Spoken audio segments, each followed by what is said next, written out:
Well, hey, how's it going? All right, so we are here today to tackle a couple of questions that have been raised on this channel with some of the other videos regarding the Chase Bliss Onward.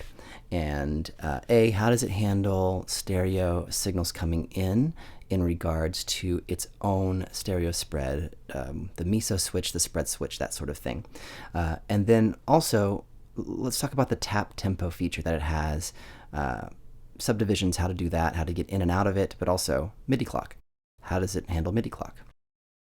So we will start with the stereo spread, how it works, how does it handle that sort of stuff. So if you don't care about this portion, you can either just sit through and chill or just look below and I'll have a timestamp that you can jump to the next one regarding tempo. So let's go to stereo. All right, folks, what you may have remembered from before is on some of the Chase Bliss pedals, like the Mood Mark II, this is kind of where we discovered it, you have a different sound if you have the meso switch on or off. What I mean is this. All right, so what I have right now, it's mono in, stereo out. I've got mono in coming from the Montreal Assembly 2 positive. It's set to mono out. Here is a ping pong delay. Right?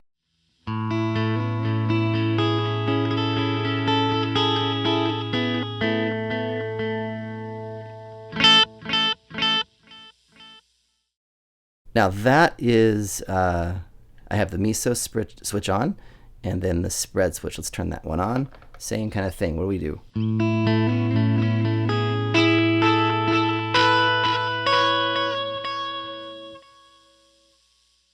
Now let's check it out with putting on a stereo input. So I have the meso off and the spread off because it's stereo in, stereo out. I have the spread turned on, meso off.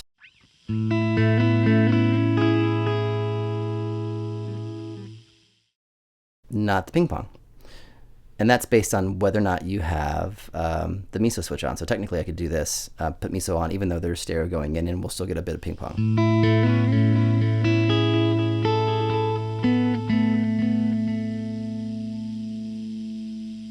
So let's go back to a TS cable, and let's just double check to make sure one thing.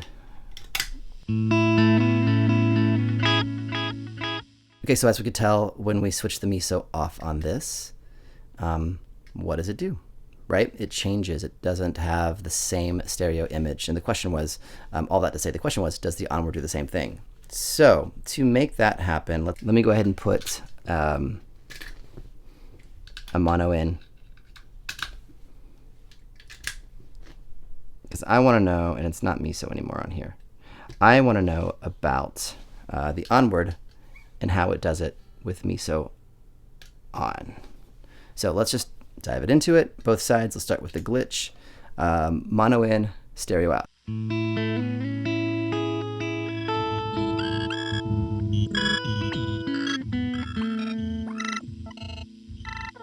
Okay, nice little separation. Let's jump over to the free side.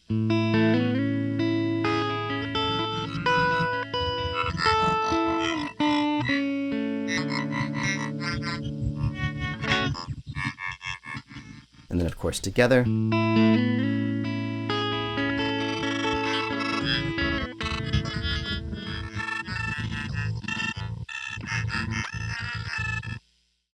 Now that's with meso on and spread on. Let's take spread off, see what changes. Glitch side.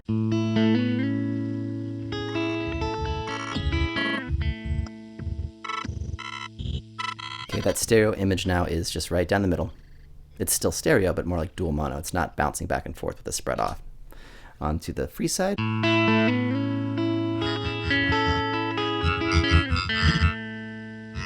Same thing, now with both.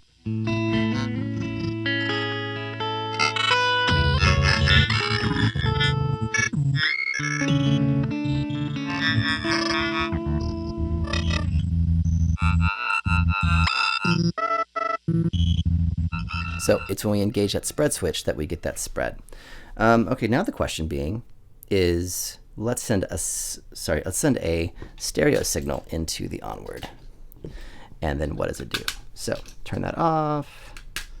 There we go, back there. Miso and spread back on the mood so that we're getting that ping pong.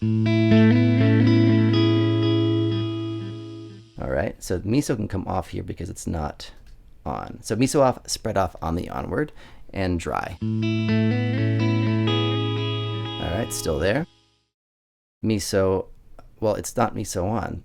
It'll still be off, sorry, because there's no, it's stereo in. So spread on, and it's dry. With the spread still on. How does it handle the stereo signal coming in with the glitch?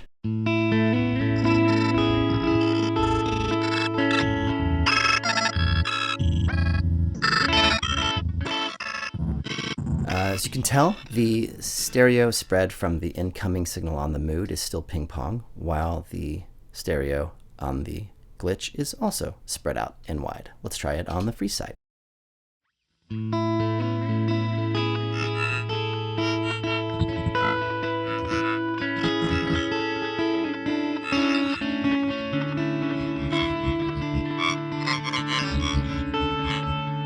Same thing, still spread out both the incoming stereo signal and what the onward's doing now with both.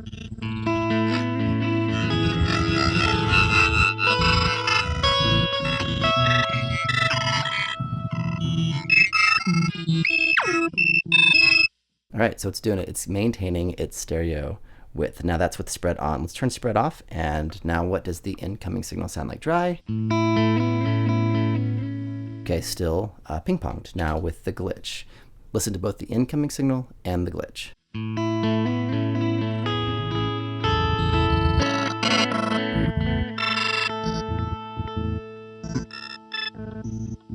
So the incoming ping-pong is still there, but the glitch is not as wide. Still some spread, some stereo spread, but not as much. Now let's check the freeze.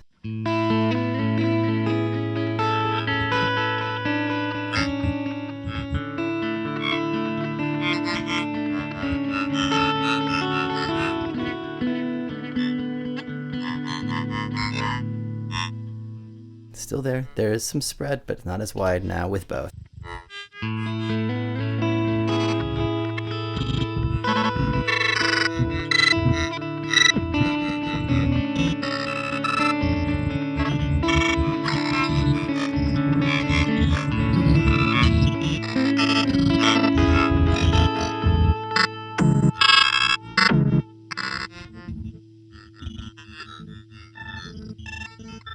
So even right there at the very end there, you got to hear me switch the spread on. It definitely, spread just widens that signal to make it a lot more well, wide on that stereo.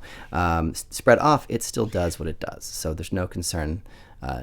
Sorry, not there's no concern. Stereo still does what it does. With spread on or off, it's just a matter of how wide does that signal coming out of the onward with what the onward is doing to the signal. How wide is it? The incoming signal is still as wide as it is coming in. Now let's talk about the tap tempo. Welcome if you just jumped over to the side here. Got my disaster area little MIDI clock. That is what is going to be telling you the BPM. It goes into their MIDI box 4, which I have a couple of the outputs set to ring active, which Chase Bliss then requires.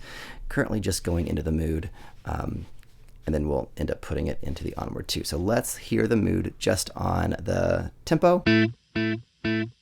Okay. I think this is what I want to do to kind of increase the feedback. So let's listen to the onward. More feedback. To go into tap tempo, you tap these twice. All the LEDs blink at the rate. So if I want to do what I'm hearing here at the 120 BPM, tap the left one. Sorry, tap the left switch. And you can kind of see, again, a manual tap. It's fairly in sync. Now to get out of that, you hit the red switch. So go back in, double tap, still keeps that going. So when you are in tap tempo mode, the size knob is your subdivision. So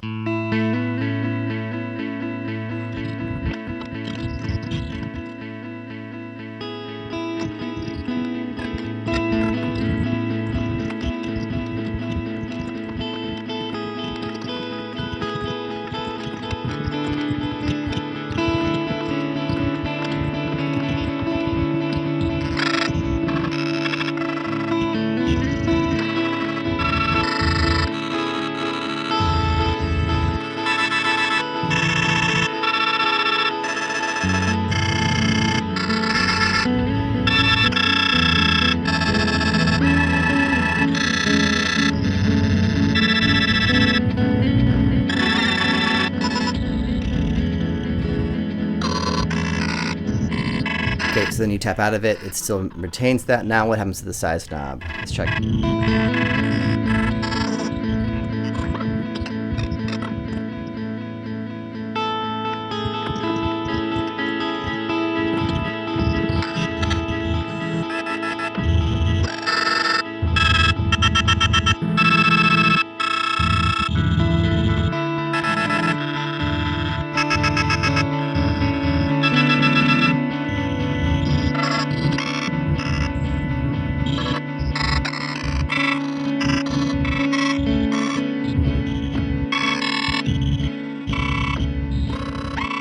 So I kind of feel like you get out of tap tempo mode, and then what I am noticing is that it kind of, once you move the time knob, the size knob again, it kind of drops whatever BPM you had going into it.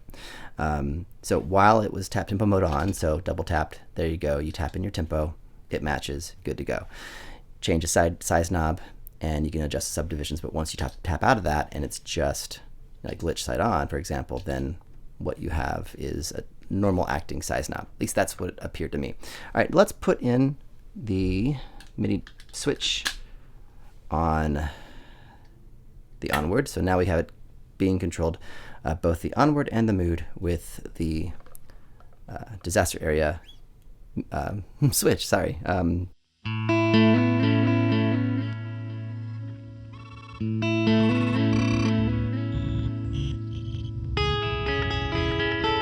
You can see it's already like adjusting the tempo based on this. Let's dial this down so you can kind of see it change. Just go way low.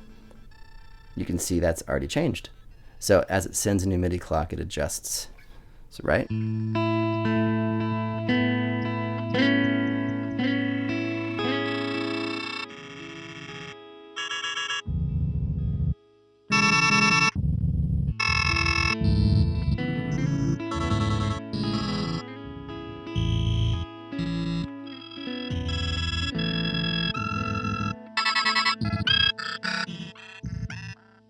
So in this mode, when you have MIDI clock coming in, the size knob adjusts the subdivisions. So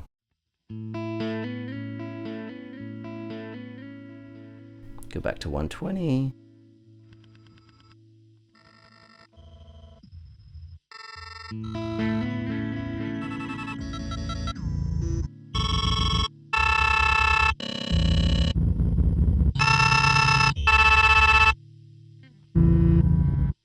Fun stuff. Now the question is, all right, put size kind of like there. It's roughly in beat. What happens when you tap tempo?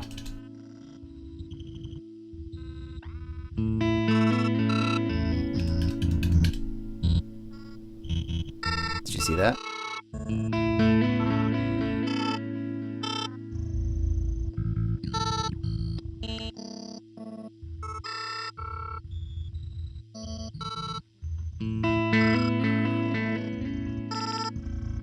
So what it did there is when I tap tempoed with the MIDI clock coming in, it quick tried to jump to the tempo that I put in there. But because MIDI clock is being sent, it bounced back. So didn't audibly hear it, actually saw it on the LEDs for a split second. I think that has it, right? So we have discovered, to kind of recap this video, what we've discovered is that the Onward will retain the stereo image coming in to it, regardless of whether or not the spread switch is engaged or not.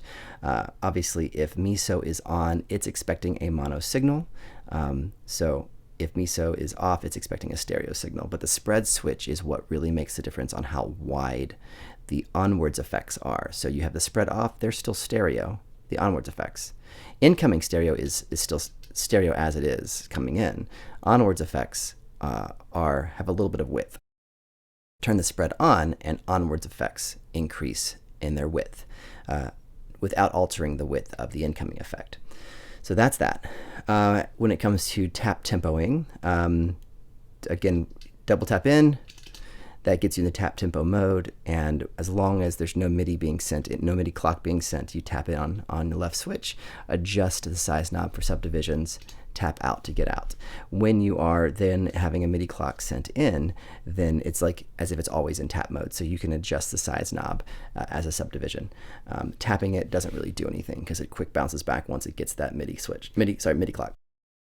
If your MIDI clock doesn't constantly send tap or send clock, and it only sends it maybe the first time you adjust it, then my guess is that switching the tap tempo will make a difference. But in what I'm doing with the disaster area micro clock here, it's not. So fantastic. Thank you all for being here. I hope this helped. Would love your thoughts, your feedbacks, any questions you have, comments, like, subscribe, all those fun things. Anything else you want to see, you know where to reach us. Peace.